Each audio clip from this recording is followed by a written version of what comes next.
Hidup bersama dengan orang tercinta itu adalah dambaan bagi setiap orang. Menikah, punya anak, dan menua bersama menjadi cita-cita banyak orang.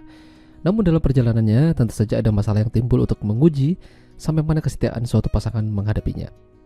Banyak hal yang membuat itu terjadi, salah satunya adalah orang ketiga.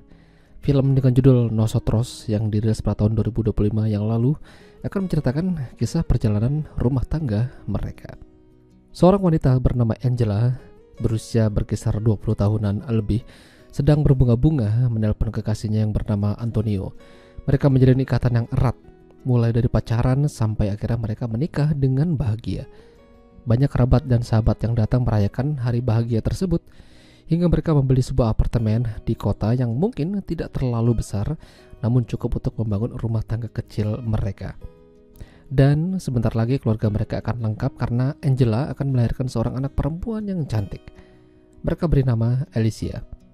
Dalam diri Alicia terdapat harapan dan doa dari kedua orang tuanya supaya menjadi anak yang berbakti dan sayang pada keluarga. Tidak sampai di situ, Antonio dan Angela juga mengangkat seorang anak laki-laki yang bernama Jerman. Lengkap sudah kebahagiaan mereka dalam satu atap. Namun, Jerman tidak tinggal bersama dengan mereka. Dia tinggal terpisah dan diasuh oleh pihak terkait. Mereka merayakan ulang tahun Antonio hingga hadiah pun diberikan padanya. Tapi bukan hidup namanya kalau tidak ada masalah yang muncul. Cobaan pertama mereka adalah Alicia ternyata mengidap suatu penyakit yang membuat dirinya terkadang tiba-tiba sesak nafas. Dokter menyarankan supaya Alicia tidak terlalu aktif atau terlalu kecapean. Solusi sudah diberikan pada mereka serta obat-obatan untuk menunjang kehidupan Alicia jika terjadi hal yang sama. Antonio bekerja seperti biasa meski terkadang pikirannya masih kemana-mana. Di sisi lain, Angela kali itu berada di sebuah perpustakaan dan bertemu dengan teman lama. Namanya adalah Roberto. Dulu mereka satu sekolah. Roberto adalah adik kelasnya Angela, makanya dia terlihat lebih muda darinya. Sudah lama mereka tidak bertemu dan kali itu mereka dipertemukan di sana, saling menyapa dan menanyakan kabar masing-masing. Roberto masih jomblo dan lebih fokus ke hal-hal yang lain. Selain masalah Alicia, muncul lagi masalah baru. Hanya Antonio yang bekerja dan karena efisiensi dari perusahaan, oleh sebab itu gaji para pegawai harus dipotong.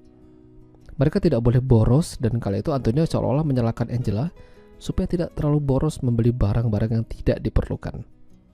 Iya, biasanya sih emak-emak kalau udah lihat toko oren bawaannya pengen cekot aja. Meski begitu mereka tetap berusaha mempertahankan rumah tangga supaya tetap harmonis dengan masalah-masalah tersebut. Suatu hari Angela izin sama Antonio mau pergi datangin teman. Dia berdandan rapi, pakai parfum mahal dan ternyata ketemuan sama Roberto. Awalnya hanya ketemuan biasa, lihat pameran seni dan makan-makan. Tapi endingnya mereka check-in lalu begituan. Mungkin masalahnya udah terlihat jelas siapa yang memulai. Angela mungkin merasa jenuh dan bosan dengan yang di rumah. Tapi ya nggak gitu juga kali caranya. Dia pulang seperti biasa, seolah-olah tidak terjadi apa-apa. Seraya meminta maaf pada Antonio telah menjadi istri yang buruk. Antonio tidak mengerti kenapa Angela berkata seperti itu. Yang penting bagi Angela itu sudah berlalu. Quality time tetap mereka dapatkan supaya hubungan mereka tetap terjaga. Jalan-jalan ke penginapan keren dan tentu saja begituan. Hingga suatu ketika Alicia membuka ponsel milik Angela karena ada pesan masuk. Pesan itu berasal dari Roberto yang mengatakan kalau dia merindukan Angela. Antonio pun terkejut dan kesal.